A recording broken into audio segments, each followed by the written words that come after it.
नमस्कार दोस्तों, मैं विशाखा शर्मा एग्ज़ाम घाट के प्लेटफॉर्म पर एक बार फिर से आप सबका स्वागत करती हूँ। हम महिला सुपरवाइज़र की सीरीज़ को कंटिन्यू कर रहे हैं, जिसमें हम इसका पार्ट 4 पढ़ रहे हैं। शिशु की प्रारंभिक देखभाल एवं शिक्षा वाला जो पोर्शन है वो, इसमें आज का जो टॉपिक है वो है हमारा भाषा विकास। इसके पहले मैंने आपको लगभग 4-5 वीडियो इस सेशन की मतलब इस टॉपिक की आ चुकी हैं कि जो चतुर्थ वाला खंड है उसकी, तो उसके और दूसरे टॉपिक्स मैंने कवर करवाए हुए हैं। आज के टॉपिक में हम भाषा विकास को कवर करेंगे कि बालक का भाषा विकास किस तरह से होता है। उसके पहले जैसे हम रोज करते हैं प्रीवियस ईयर के क्वेश्चंस देखेंगे। आज का जो पहला क्वेश्चन है वो है 2 to 6 years of age is identify as, मतलब क्या है 2 से 6 साल को क्या पहचाना जाता है। क्या 2 से 6 साल को क्या पहचाना जाता है, मतलब 2 से 6 वर्ष जो बच्चे की एज होती है, इस एज को क्या कहते हैं, अर्ली चाइल्डहुड, एडोलेसेंस या एडल्टहुड। तो जब मैंने आपको जो स्टेजेस पढ़ाई थी, ये कहाँ से लिया गया है, स्टेजेस ऑफ डेवलपमेंट, ठीक है, मतलब कि जो विकास होता है बच्चे का, उसकी अवस्थाएं कौन कौन सी हैं, ये मैंने आपको करवाया हुआ है। उस टॉपिक से ये प्रश्न उठाया गया है। तो यहाँ पर जो करेक्ट आंसर है वो है अर्ली चाइल्डहुड। इसका मतलब क्या है, जो एक्चुअल में मैंने आपको करवाया था वो क्या था, 0 से 5 वर्ष तक की जो अवस्था थी उसको मैंने आपको बताया था ये शैशव अवस्था होती है, ठीक है, शैशवावस्था। और 5 से लेकर के 11 वर्ष तक की अवस्था को बताया था, ये होती है बाल्यावस्था। अब यहीं पर ये क्या है कि 2 तरह से और डिवाइड कर सकते हैं, 0 से 2 कर सकते हैं ये शैशव अवस्था को, और 2 से लेकर के 6 साल तक, अप्रॉक्स 5 या 6 मान सकते हैं आप। तो 2 से 6 को ये बोल रहे हैं कि कौन सी अवस्था है, तो ये 2 से 6 बाल्यावस्था के पहले की अवस्था है एक तरह से। तो इसका जो करेक्ट आंसर होगा वो होगा पूर्व बाल्यावस्था, क्योंकि बाल्यावस्था तो 6 से लगभग 11 तक होती है, किशोर अवस्था 12 से 18 तक मान सकते हैं, और प्रौढ़ावस्था 18 के बाद होती है। तो इनमें से जो करेक्ट ऑप्शन वो क्या दिखेगा आपको, पूर्व बाल्यावस्था, ठीक है। आपको ये दोनों ऑप्शन एक साथ नहीं टकराएंगे कि पूर्व बाल्यावस्था भी और शैशवावस्था भी हो, तब तो कन्फ्लिक्ट हो जाएगा कि इसको हम पूर्व बाल्यावस्था लगाएं या शैशवावस्था लगाएं। इनमें से आपको कोई भी ऑप्शन दिखेगा तो आपको अपनी बुद्धि लगानी है यहाँ पे और करेक्ट ऑप्शन लगाना है, ठीक है। इसके बाद हम आगे बढ़ते हैं। नेक्स्ट क्वेश्चन क्या है, तो नेक्स्ट जो क्वेश्चन है, फेवरेबल कंडीशंस ऑफ क्रिएटिविटी, मतलब बालक में सृजनात्मकता है, बालक क्रिएटिव कैसे बनेगा, तो उसके लिए क्या क्या कंडीशंस हो सकती हैं।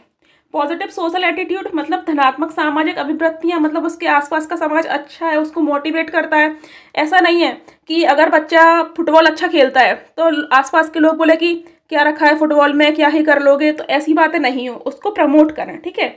Positive social attitude. नेक्स्ट क्या है, सोशल फैसिलिटेशन। अब अगर बच्चा फुटबॉल खेल रहा है, बहुत अच्छा खेलता है, तो उसके आसपास कोई प्लेग्राउंड है अच्छा खासा, तो उसमें उसको ईजिली एडमिशन मिल जाए।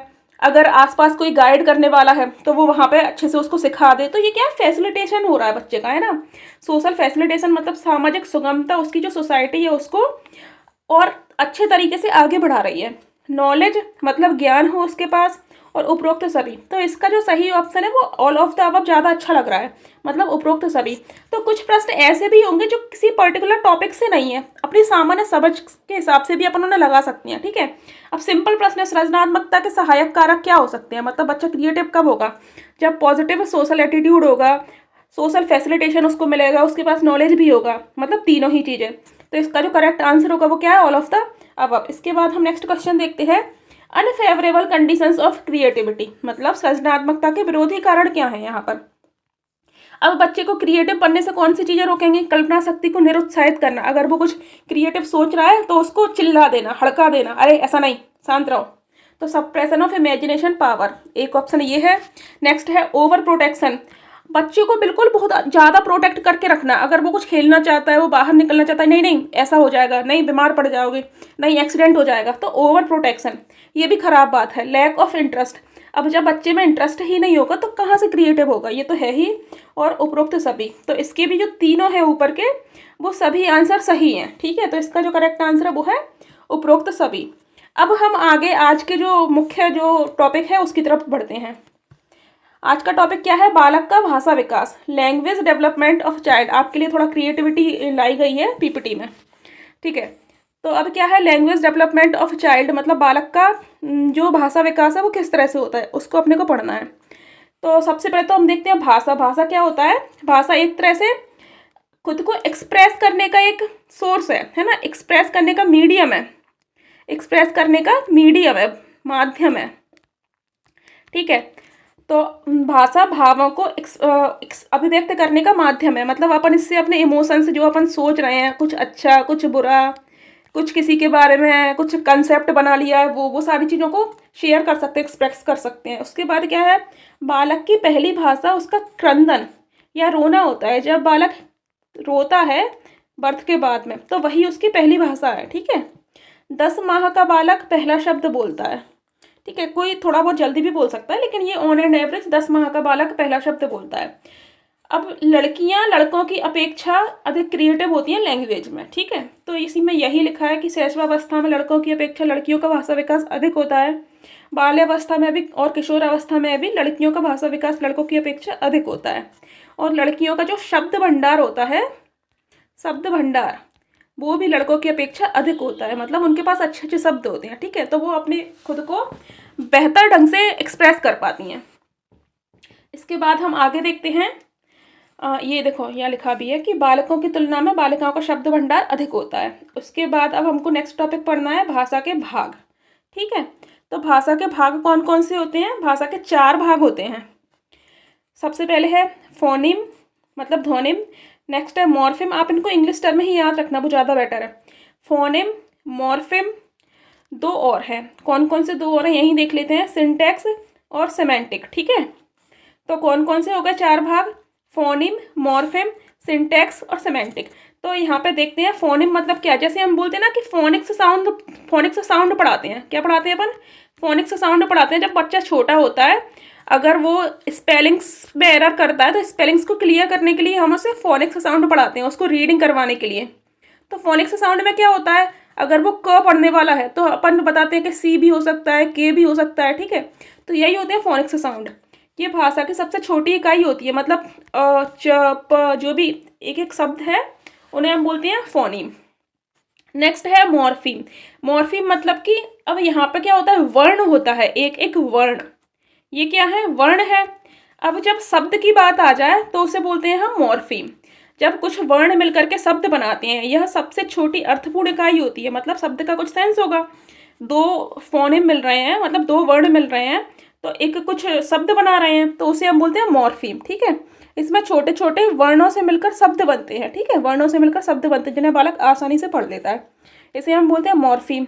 नेक्स्ट जो आते हैं वो है सिंटैक्स और सिमेंटिक। अब सिंटैक्स में क्या है, एक स्ट्रक्चर तो प्रॉपर होता है, स्ट्रक्चर होता है, लेकिन इसका सेंस नहीं होता प्रॉपर, ठीक है। मीनिंग सही नहीं निकलता है। क्या है? मीनिंग निकले ये जरूरी नहीं होता है, उसे हम बोलते हैं सिंटैक्स। जैसे राम खाना पीता है। अब क्या खाने को कोई पी सकता है? तो यहाँ पे देखो, सबसे पहले सब्जेक्ट है, फिर जो मेन वर्ब है वो है, उसके बाद ऑब्जेक्ट है। लेकिन यहाँ पे तब भी क्या हो रहा है कि गड़बड़ हो रहा है सिस्टम। सॉरी, पहले सब्जेक्ट है, फिर जो भी चीज़ है मतलब ऑब्जेक्ट है, उसको दिया हुआ है कि क्या खाता है या क्या पीता है, तो खाना। उसके बाद जो वर्ब है मतलब पीता है उसको, और उसके बाद ये एक्स्ट्रा वर्ड है या था, जो भी होता है। लेकिन यहाँ पर जो पीता है लिखा है उससे पूरा सेंस गड़बड़ हो रहा है, ठीक है। तो इसीलिए इसको सिंटैक्स बोलेंगे। और जब यही स्ट्रक्चर प्लस मीनिंग, क्या स्ट्रक्चर भी सही है और मीनिंग भी सही हो, तो क्या हो जाएगा, ये सिमेंटिक। क्लियर है? तो इस तरह से क्या है, अपन भाषा को जब पढ़ते हैं तो उसको 4 प्रकार से देखते हैं, फोनिम, मॉर्फेम, सिंटैक्स और सिमेंटिक। इसके बाद हम आगे बढ़ते हैं। आगे क्या है, भाषा के प्रकार हैं, टाइप्स ऑफ लैंग्वेज क्या क्या हो सकते हैं। तो एक है ओरल लैंग्वेज, एक है सिग्नल लैंग्वेज, और एक और क्या है, रिटन लैंग्वेज, ठीक है। तो जैसा इनके नाम से ही क्लियर है, ओरल लैंग्वेज में क्या होगा, आप अपनी बात को बोल कर बता देंगे। इसमें व्यक्ति शब्द वाक्य वाणी रूप में सूचना व्यक्त करता है, ठीक है। हाँ, ये वक्त नहीं है, वक्ता है। वक्ता बोलकर अपनी बात कहता है और श्रोता सुनकर उसकी बात को सुन लेता है, समझ लेता है, ठीक है। वक्ता मतलब कौन होता है, जो कुछ बात बोलना चाहता है, मतलब स्पीकर। और श्रोता कौन है, लिसनर, ठीक है। तो ये हो गया ओरल लैंग्वेज, ओरली कुछ बात बोल दी। अब सिग्नल लैंग्वेज क्या होता है, कुछ सिंबॉलिक भाषा होती है, कुछ सिग्नल्स होते हैं, ठीक है। अब जैसे कि जो ट्रैफिक सिग्नल्स होते हैं, ट्रैफिक लाइट्स होती हैं, तो उसमें होता है स्टॉप, है ना, गो। तो वो ट्रैफिक जो साइन है, ट्रैफिक लाइट्स हैं, वो भी एक सिंबॉलिक लैंग्वेज का काम कर रही हैं। और हम देखते हैं जो डेफ व्यक्ति होते हैं, जो गूंगे व्यक्ति होते हैं, जिन्हें हम मूक बधिर बोलते हैं, वो भी सिग्नल लैंग्वेज में, सिंबॉलिक लैंग्वेज में बात करते हैं, ठीक है, सिंबल्स के माध्यम से। क्लियर है? इसके बाद हम आगे बढ़ते हैं, इसे ही हम साइन लैंग्वेज भी बोल देते हैं, ठीक है, साइन लैंग्वेज। इसके बाद आगे क्या है? Written language. रिटन लैंग्वेज में क्या होता है कि व्यक्ति कुछ भी चीज़ को लिखकर अपने भाव व्यक्त कर देता है। जैसे सपोज कर लो लेटर राइटिंग हो गया, तो ये क्या हो गया? रिटन लैंग्वेज हो गया। अपन व्हाट्सएप में चैटिंग हो गई, क्या है? व्हाट्सएप चैटिंग हो गई, ठीक है, तो ये भी क्या है? रिटन लैंग्वेज है। इसके बाद क्या है कि एक जो मनोवैज्ञानिक रहे हैं, उन्होंने बताया है कि कितनी उम्र का बच्चा कितने शब्द सीखता है। तो जन्म से 8 माह तक, ठीक है, मतलब 0 माह से लेकर के 8 माह तक बच्चा कुछ भाषा के नाम पर कुछ भी नहीं सीखता है, 0 शब्द, एक तरह से बस वो रोता रहता है। उसके बाद 10 माह का बच्चा 1 शब्द सीख पाता है, 1 वर्ष का बच्चा 3 शब्द सीखता है, और 5 वर्ष का बच्चा 2072 शब्द सीखता है। ऐसे तो बहुत सारा और भी डेटा था, लेकिन आपको ये जनरली याद रखना है कि पहला शब्द कब सीखता है बच्चा? 10 माह पर जा करके, 1 वर्ष में 3 शब्द और 5 वर्ष में 2072 शब्द, ठीक है। इसके बाद आगे देखते हैं, आगे क्या है? भाषा के चरण, मतलब बच्चा अब भाषा सीख रहा है तो वो कैसे कैसे भाषा सीख सकता है, वो देखते हैं। तो भाषा के चरण होते हैं, सबसे पहला है क्राइंग, मतलब रोना, इसे ही हम क्रंदन भी बोलते हैं। नेक्स्ट है कूइंग। कूइंग मतलब कि बबलाना, है ना, बलबलाना भी बोलते हैं इसे हम, या बबलाना। तो कूइंग मतलब क्या? बड़बड़ बड़बड़, बच्चा कुछ कुछ बोलता रहता है। उसके बाद है अंग विक्षेप या हाव भाव, मतलब गेस्चर्स, तो अब वो अपने हाव भावों से कुछ बातें व्यक्त करता है। तो ये क्या है कि रोना तो बच्चे की प्रथम ध्वनि है, मतलब जब बच्चे को कुछ नहीं आता, जस्ट बर्थ होता है तो वो रोता है, उसे हम बोलते हैं बच्चे की पहली भाषा या पहली ध्वनि, ठीक है, फर्स्ट साउंड या फर्स्ट लैंग्वेज। उसके बाद जब बच्चा 3 से 9 माह के बीच में, अभी हमने देखा था एक शब्द कब बोलेगा? 10 माह पर, लेकिन इसके पहले वो बड़बड़ बड़बड़ कुछ कुछ तो भी करता रहता है, लेकिन उसका कुछ क्लियर शब्द नहीं आता है, ठीक है, कुछ वर्णों को बोलता है वो, जैसे न, प, म, जो भी है, तो इसे हम बोलते हैं कूइंग। अब अंग विक्षेप या गेस्चर्स, जब वो थोड़ा सा बड़ा हो जाता है तो वो अपने हाथ पैरों के माध्यम से भी इस तरह से, जो उसकी जो मुख मुद्रा होती है, भाव मुद्रा होती है, वो मुद्राओं के माध्यम से भी हमें कुछ कुछ बताता है ना, तो उसे हम बोलते हैं गेस्चर्स। अब यहीं पर एक इम्पॉर्टेंट बात है जो मैंने लिख नहीं पाई है, नोट नहीं कर पाई है, मैं आपको बता देती हूँ। भाषा सीखने के साधन, भाषा सीखने के साधन, ठीक है। अब हम चरण देख रहे हैं तो साधन भी देख लेते हैं, प्रश्न आया हुआ है। आप भाषा कैसे कैसे सीखती हो, कौन कौन से रिसोर्स हो सकते हैं? तो एक तो है अनुकरण। क्या है? अनुकरण। अनुकरण मैंने आपको बताया था, इसका मतलब क्या होता है? नकल करना, ठीक है, इमिटेशन बोलते हैं इंग्लिश में। नेक्स्ट क्या है? खेल। बच्चा जब खेलता है तो खेल खेल में भी बहुत सारी भाषा सीख लेता है वो। नेक्स्ट है कहानी सुनना। जब बच्चा कहानी सुनता है, एक परी थी, उसने ये किया था, वो किया था, तब भी वो एक तरह से भाषा सुन रहा है। और हम बात कर सकते हैं वार्तालाप। अगर बच्चा बातचीत कर रहा है, अच्छा ऐसा हुआ था, फिर ऐसा हुआ था, तो उसमें भी वो भाषा सीख रहा है। और एक और लास्ट बचता है प्रश्नोत्तर, ठीक है। आप बच्चे से प्रश्न पूछो कि आपका नाम क्या है, तो वो इसको स्ट्रक्चर वे में बताएगा कि मेरा नाम ये है, तो तब भी तो उसने एक भाषा सीखी। तो ये होते हैं भाषा सीखने के साधन, ठीक है। आपको ये याद रखना है क्योंकि ये प्रश्न आया हुआ है और जनरल चीज़ है, कोई इतनी ट्रिपिकल चीज़ तो है नहीं है कि आपको कन्फ्यूजन हो। तो एक बार और देख लेते हैं। अनुकरण मतलब नकल करके बच्चा भाषा सीखता है, खेल खेल में भाषा सीखता है, कहानी सुनकर भाषा सीख सकता है, बातचीत करके भाषा सीख सकता है, प्रश्नोत्तर के माध्यम से, ठीक है। तो ये एक तरह से सोर्सेस हैं भाषा सीखने के। इसके बाद हम आगे देखते हैं भाषा कौशल, मतलब कि लैंग्वेज स्किल्स कितने टाइप की हो सकती हैं एक तरह से। तो इन लैंग्वेज स्किल्स को हम देख लेते हैं। यहाँ पर लैंग्वेज स्किल्स 4 टाइप से हैं। आपको एक टर्म याद है, LSRW, ये सीक्वेंस से ही चलता है। ऐसा पहले मतलब जो मनोवैज्ञानिक है वो मानते थे, लेकिन इस पर बहुत विवाद हुआ। और ये चूँकि CDP का टॉपिक भी है, चाइल्ड डेवलपमेंट एंड पेडागोजी, जो टीचिंग एग्जाम में आता है, तो ये प्रश्न हमेशा विवादित रहा है। और उसके बाद जो रिजल्ट आया है वो ये है कि ये सीक्वेंस से नहीं होता है, ठीक है। लेकिन हम LSRW जल्दी से लर्न हो जाए तो देख लेते हैं, और जनरली हम मान के चलते हैं कि ऐसे होता है, बट ये ही होता है, यह नहीं है, ठीक है। तो L मीन्स क्या होता है? लिसनिंग, S मीन्स होता है स्पीकिंग, R मीन्स होता है रीडिंग, और W मीन्स होता है राइटिंग। मतलब एल मीन्स लिसन करना, किसी भी चीज़ को पहले सुनता है। पहले बच्चे सुनना सीखते हैं, ठीक है। अब बच्चा पहले तो बोल ही नहीं पाता, तो वो सुनेगा ही, तो सुनना सीखते हैं। उसके बाद फिर वो बोलना सीखते हैं, ठीक है। कुछ बड़े हो जाते हैं, थोड़े से 1 साल 1.5 साल के हो जाते हैं, तो वो कुछ कुछ बोलते हैं, तो वो फिर बोलना सीखते हैं। उसके बाद वो फिर रीडिंग सीखते हैं, 2-2 3-3 शब्दों को मिला मिलाकर पढ़ते हैं, मतलब रीडिंग सीखते हैं। और सबसे लास्ट में वो सीखते हैं राइटिंग। तो यहाँ पर राइटिंग इन चारों स्किल्स में थोड़ा सा टफ है। उसमें इन तीनों का एक तरह से कोऑर्डिनेशन इंपॉर्टेंट है ना। जब तक सही सुनेगा नहीं तब तक लिख नहीं पाएगा, और सुनने के बाद भी वो खुद से कुछ को बोलता है ना, लिखता है तब वो बोलता है। जब तक क्लियर नहीं बोलेगा तब क्लियर लिख नहीं पाएगा। सेम चीज़, जब तक क्लियर पढ़ेगा नहीं तो क्लियर लिखेगा नहीं। तो ये 3 चीज़ें इंपॉर्टेंट है लिखने के लिए। क्लियर है। अब हम आगे देखते हैं नेक्स्ट। अब अच्छा, इसमें ही 2 चीज़ें और होती हैं। अब आप बताओ कि आप किसी भी चीज़ को सुनोगे और आप किसी भी चीज़ को पढ़ोगे, मतलब लिसनिंग मतलब क्या हो गया, सुनना प्लस रीडिंग, मतलब सुनोगे और पढ़ोगे। तो सुनना और पढ़ना का मतलब क्या है, आप किसी चीज़ को ग्रहण करोगे। क्या करोगे, ग्रहण करोगे। और जो ग्रहण करने की जो स्किल होती है, इसे ही हम बोलते हैं रिसेप्टिव स्किल। Receptive skill. तो कभी कभी प्रश्न पूछ ले कि यहाँ पर यहाँ पर जो स्किल्स हैं उनमें से कौन सी स्किल्स रिसेप्टिव स्किल्स हैं। तो लिसनिंग प्लस रीडिंग क्या क्या है, आपको सुनना और पढ़ना। अब सुनने और पढ़ने पर कुछ चीज़ों को आप रिसेप्ट करोगे ना, मतलब कुछ चीज़ें ग्रहण कर पा रहे हो, तो उसे बोलते हैं ग्रहणशील कौशल, ठीक है, रिसेप्टिव स्किल। और बचे हुए दोनों कौन कौन से हैं, स्पीकिंग प्लस राइटिंग।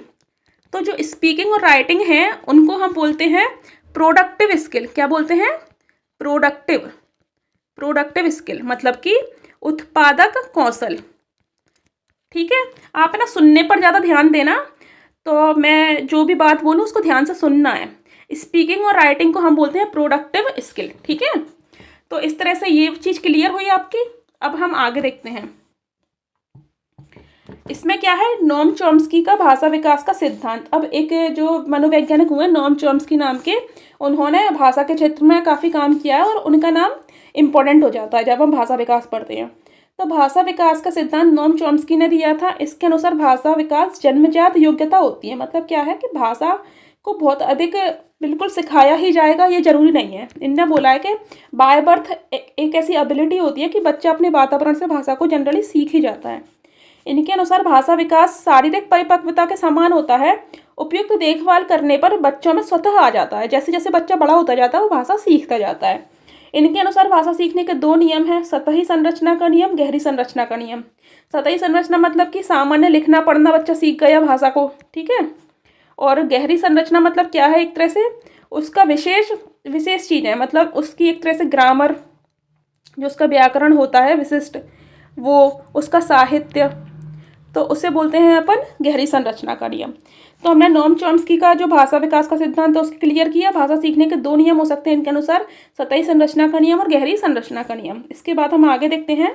चॉम्स्की के अनुसार बालक में भाषा अर्जन करने की जन्मजात योग्यता होती है, मतलब जन्मजात प्रवृत्ति होती है, जिसे भाषा अर्जन तंत्र LAD का मीन्स क्या होता है, लैंग्वेज एक्विजिशन डिवाइस। मतलब बच्चों में लैंग्वेज एक्विजिशन डिवाइस जो है वो बाय बर्थ रहती ही है, और इसी लैंग्वेज एक्विजिशन डिवाइस से बच्चों में लैंग्वेज का एक्विजिशन होता है, मतलब भाषा को बच्चे अर्जित कर लेते हैं, ठीक है। अब बालक जिस भाषा को सुनता है उसका व्याकरण अपने आप सीख लेता है। इस सिद्धांत को उन्होंने बोला है जेनरेटिव ग्रामर थ्योरी। मतलब जनरेटिव है, जो ग्रामर उसको सीखनी है वो अपने आप से ही जनरेट हो जाती है, उसको विशेष बल नहीं देना है, ठीक है। तो इस तरह से हमने ये भी देखा। अब हम यहाँ पर इसके प्रश्न देखेंगे कि कौन कौन से प्रश्न जो प्रीवियस ईयर आए हुए हैं। अब यहाँ पर मेरे से फिर से आज गलती हो गई है कि मैंने इनके आंसर्स आपको दिखा दिए हैं, ठीक है। हम प्रश्न कर लेते हैं, प्रैक्टिस करना इंपॉर्टेंट है। मैं आपसे प्रश्न पूछ कर जाऊँगी लास्ट में एक। अब यहाँ पर प्रश्न क्या है, भाषा सीखने के साधन कौन कौन से हैं। भाषा कैसे सीख सकते हैं, तो ये मैंने आपको बताया भी था स्टार्टिंग में, अनुकरण से, खेल से, कहानी सुन करके, या सभी से। तो इसका जो करेक्ट आंसर होगा वो होगा उपरोक्त सभी से। एक और मतलब 2 और मैंने इसके अलावा बताए थे आपको। एक बताया था अनुकरण, खेल, कहानी सुनना, ये तो हो ही गए। और कैसे कैसे, वार्तालाप करके, और एक और कैसे, प्रश्नोत्तर के माध्यम से, ठीक है। और भी हो सकते हैं लेकिन ये 5 तो इम्पोर्टेंट हैं ही, आपको याद रखने हैं। इसके बाद हम आगे देखते हैं। Defective speech is related to, जो दोषपूर्ण भाषा है वो किससे संबंधित है? शब्द के अर्थ में दोष हो जाए, उच्चारण में दोष हो, वाक्य संरचना में दोष हो, या उपरोक्त सभी। तो इसका जो करेक्ट आंसर है वो क्या है? उपरोक्त सभी। Defect in word meaning, defect in pronunciation, defect in sentence structure, या ऑल ऑफ द अबव।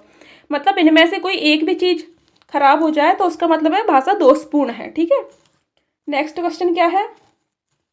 मामा, चाचा, मतलब रुक रुक कर, चाचा, ऐसे साउंड इज रिलेटेड टू, मामा, चाचा, ध्वनियाँ किससे संबंधित होती हैं? बबलाना मतलब बैबलिंग, हाव भाव मतलब गेस्चर, आकलन शक्ति कॉम्प्रिहेंशन, या इनमें से कोई नहीं। तो देखो गेस्चर तो ये है नहीं ना, आकलन शक्ति है, नन ऑफ दीज भी नहीं है, तो इसका मतलब क्या है? ये बबलाना मतलब बैबलिंग। जैसे मैंने वहाँ पे बताया था कि कूइंग होता है ना, अब कूइंग के बाद की जो प्रोसेस होती है उसे ही हम बोलते हैं बैबलिंग। ठीक है, बैबलिंग। कूइंग में क्या होता है? पो च मो, ऐसे बच्चा बोल पा रहा है, लेकिन इसमें दो दो वर्ड ऐसे बबलाना मतलब बैबलिंग, बैबलिंग कह सकते हैं इसे। ठीक है, तो ये हमने देखे क्वेश्चंस। अब आज का जो प्रश्न है आपके लिए, वो प्रश्न क्या है आप सुनकर जाइए।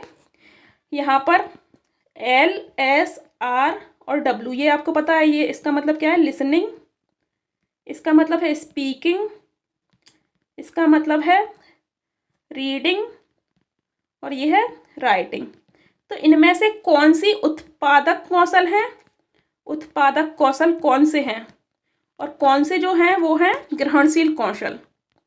क्या? ग्रहणशील कौशल, ग्रहणशील कौशल। आपको इस प्रश्न का उत्तर देना है कि LSRW में से उत्पादक कौशल कौन से हैं और ग्रहणशील कौशल कौन से हैं। तो इस तरह से आज हमने अपने सेशन को कंप्लीट किया है। हम रोज़ लगातार प्रयास कर रहे हैं आपका सिलेबस बहुत अच्छे तरीके से कवर हो जाए, और प्रीवियस ईयर क्वेश्चनों पर भी काम किया जा रहा है, आपको जल्द ही मिल जाएंगे। आप लगातार चैनल से जुड़े रहें, अपने मित्रों के साथ भी शेयर करें, और हम जल्द ही सब इंस्पेक्टर का जो GS का पोर्शन है वो भी स्टार्ट करने वाले हैं। इसके साथ ही ग्रुप D का भी जो सिलेबस है GS का, वो अपने चैनल पर स्टार्ट होने वाला है। तो आप लोग अपने मित्रों को, और आप लोग खुद भी अगर आगे तैयारी करना चाहते हैं तो लगातार चैनल से जुड़े रहें। धन्यवाद।